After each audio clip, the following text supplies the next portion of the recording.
Hey, what's up, rock stars? It's Rox, and I'm coming to you today with a review for Real Housewives of Potomac, Season 3, the finale, also known as Episode 18. And thank God for small favors, this shit is done. It was like watching paint dry last night. Had one little cute read from Karen, otherwise it was just sort of like, get this show on the road to the reunion. Anyway, you guys, the review. Let's get to it, shall we? So the show opened where it started off, which was with them sneaking onto Karen's estate, trying to see if she lived there. And it turned up nothing, because either Karen was there and was not answering the door, or Karen might not even have been there, okay? Even Robyn said that if she's not expecting anybody, if nobody is called ahead of time, then she doesn't answer her door. So, yeah, what does this prove? She did say that she saw a purse sitting on the counter in the kitchen, and I guess that could mean something. Although I will admit that when I want people to think that I'm at my desk, I might leave a decoy there as well. At work, nigga got an old phone that don't work, just leave it on the desk so they don't quite know where I am. Don't tell nobody. The sneaking up on the house, it turned out to be nothing. And speaking of Karen, she's made breakfast for her man. Hey baby, good morning. I want you to know that I slaved all morning on this. She and Uncle Jessup sit down and she's telling them about their trip to France and how she's egging Ashley and her gossip. I'm coming home to my man, Ashley. What about you? Anyways, Uncle Jessup's financial situation. He says that there was some shit that happened. They were having a few issues, but he worked late, did what he had to do, and it's moving right along. He can't really talk about it, and Karen doesn't seem to want to talk about it either. When the producers asked her if Uncle Jessup had started a payment plan with the IRS, she was like, you would have to ask Uncle Jessup. Listen, I have already given all the information that I can give. In other words, mind your own fucking business. Shit, it's time to celebrate. They done made it through his business tax issues, and they're stronger for coming out on the other side forward. Ashley, in this farce of a counseling session, I am so over Ashley. I can't even tell you how I sat there and watched the whole entire little segment like this. She tells the counselor that Michael doesn't want to have kids with her because he's afraid that she's gonna fuck up her kids like she was fucked up by her mama. The doctor was just like, yeah, that's hurtful, but he's just basically telling you in layman's terms that he does not want to have kids with you. And Ashley, she's so taken aback, blinking and shit.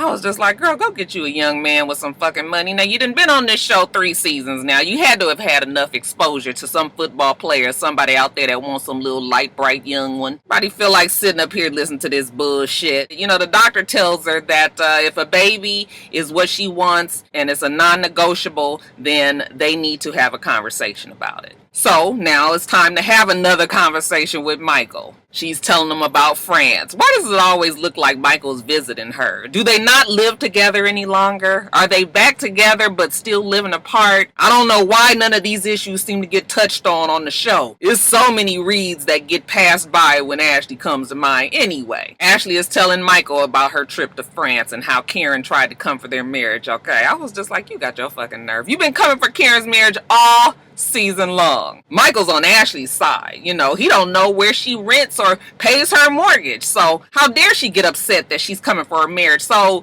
the fact that you don't know where they pay or who they pay is a reason for you to come after the marriage. So fucking stupid. That's why Michael and Ashley deserve each other, even though they can't stand each other, but they trying to act like they do for the show. You ain't fooling nobody. And as far as their marital issues, she wants to know what's happening. Is there any chance that they are going to make a baby? Michael continues to beat around the bush. He don't know. He wants to make sure that this is a sustained marriage. Actually, I understand where Michael's coming from. Damn, we've been separated all this time. Fuck, I don't even think they live together right now. But you talking about having a baby? Like, I need to switch gears, get back on this track now. Because Michael said he was planning on a future without her. Okay, so when you planning on something like that, how much fucking more writing on the wall do you need, Ashley?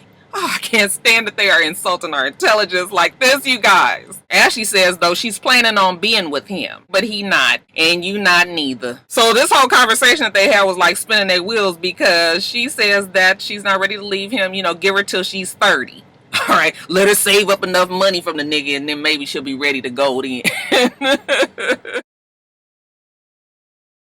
Then we see Robyn and her man Juan. It is Juan's birthday, so they've decided to go-kart racing with the family. Juan's side of the family, okay? His brother, I believe, and his biological dad, his boys, maybe some nephews, other kids, Robyn. I think Robyn's family was actually there too, but they didn't really put too much emphasis on them. Robyn is telling us how, her kids are lucky because they have pawpaws on both sides of the family. That is a very lucky thing to have. And everybody seems to be quite happy. As much as Robyn gets on my fucking nerves, I do like to see when she's happy with Juan. They seem to have worked through some things. You guys ain't no sense in us getting upset with their relationship because it is what it is. I think that she would be way more pleasant and easier to deal with if she was not always up under Giselle's thumb. I know she doesn't see it that way, but the rest of us do, so it must be something to that. But she can't seem to get from under the spell of Giselle, so just a general distaste and unpleasantness, surrounds her. Anyway, they get to telling the biological dad about the medium that they spoke with and how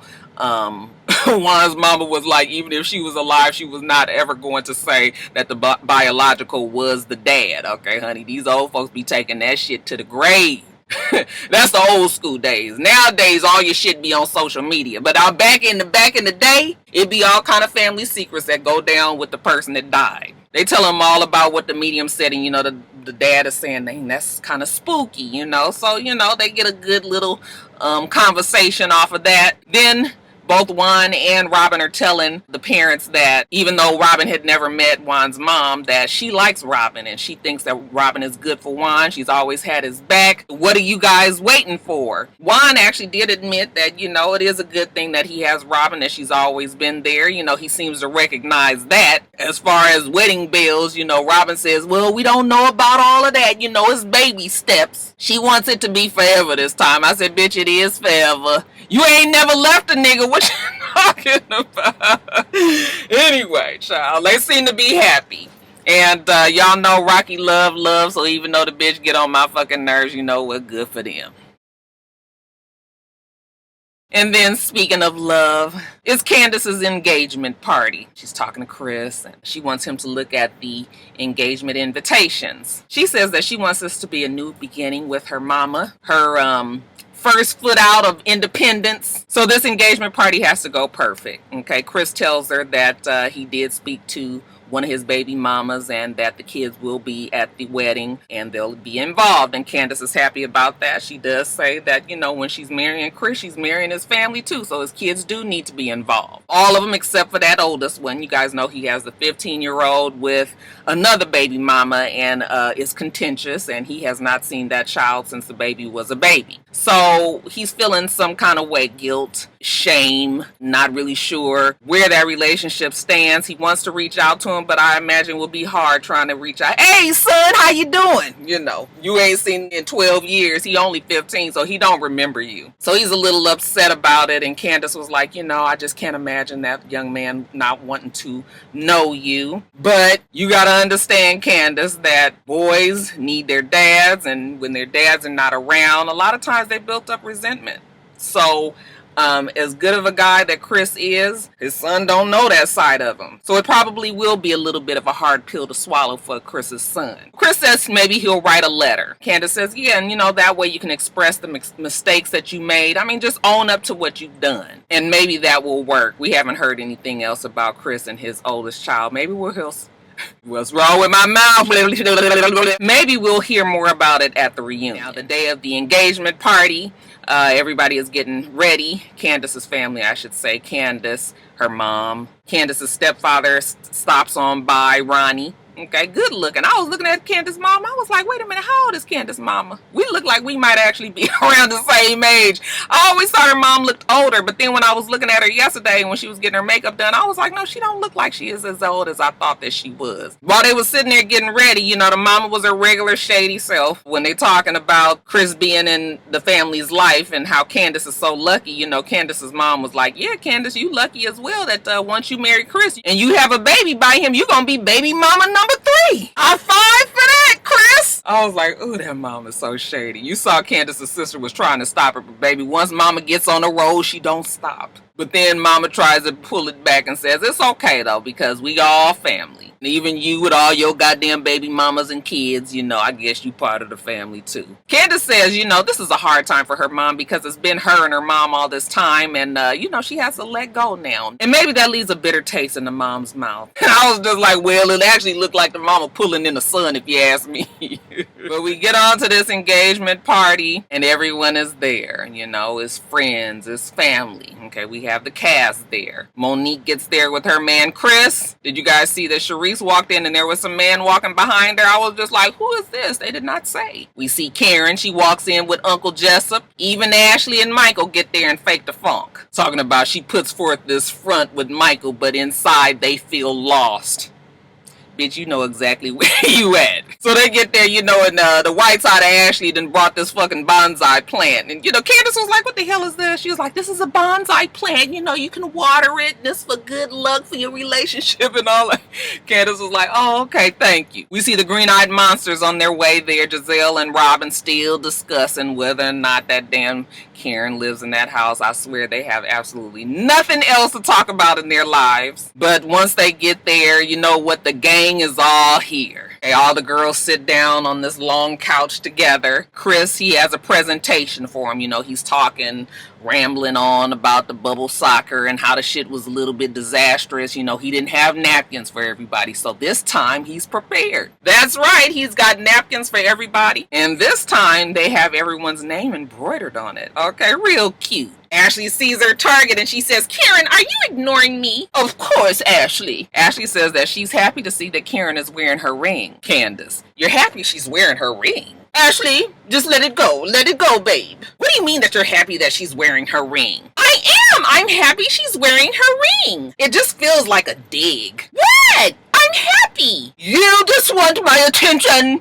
and I'm not giving it to you. Just keep my name out of your mouth. I'm just telling the truth, Karen. Ashley, let me tell you something. The day that I care what you think about my teeth, my toes, my ring, is the day that I check into an asylum. You give nothing but lies. You are a liar. It's a cop-out, Karen, unless you can tell me exactly what I did. I'm thinking, Karen, ignore her ass. Please do not waste your time. And at the same time, we see Uncle Jessup over there talking with Candace's family, hanging out with the more mature folks. That damn Michael just walk up and is like, Jessup, so where are you living? Are you living in Great Falls? No, you've been to my house, Michael. What the hell are you talking about? That's right, but you don't live there, right? Jessup is confused. He look around like, get the hell out of my face, Michael. Michael was just like, what? I'm just asking. You're just renting there, right? You don't have a mortgage there. You don't live there, right? Get the hell out of my face, Michael. I don't know what you're talking about. Get the hell out of my face. Y'all gonna kill Uncle Jessup. He was so fucking mad. And Michael had the nerve to go and tell Karen how Uncle Jessup was just rude to him. She was like, I bet that he was. Did he read you? Because it is none of your business. You are not my husband, but I bet he checked your ass. That damn Michael almost let this show get his ass whooped. Can you imagine seeing them two old ass niggas up there fighting? Boy, that would have been a sight to see. Anyway, one last dig at Karen. Hey, did you get pizza at your house the other night? Karen's just like, no. What pizza? They're like, it was pizza that was left on your step. You didn't get it. Karen was just like, I did not. They say that right there will solve the mystery that Karen doesn't live there because she would have seen the box. Unless she has groundskeepers that might have picked it up. Child, who the hell knows? Why they so fucking worried? Anyway, the engagement party, after they get through this one little tiff, everybody else seems to look like they are having a good time. And then as a closing Shady Remarks that Bravo likes to give, they say that Candace is getting married. I think she's getting married like any day now. I've seen that she's had her bachelorette party and all of that. So yeah, it looks like it's about to happen.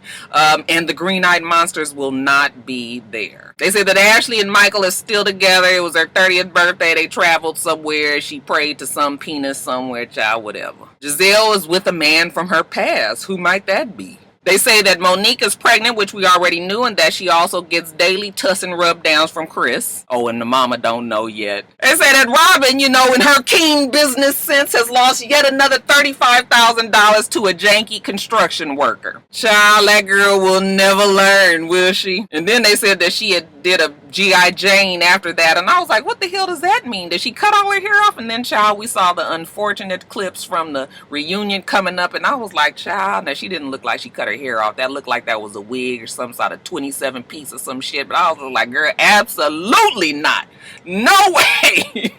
And lastly, Karen says Uncle Jessup's tax issues are resolved, and she still is not moving to Florida. And that was the finale for Real Housewives of Potomac Season 3. Alright, you guys, that's it. Still gotta do closet. It's hot as fucking here. Let me turn this air up. Make sure that you rate, comment, and subscribe to the channel. I'm itsrox. The channel is for itsrox, and everything else I do will be in the bottom bar. Alright. So I hope that you have a wonderful, wonderful rest of your day. I plan on doing the same. Till next time, rock stars. Bye.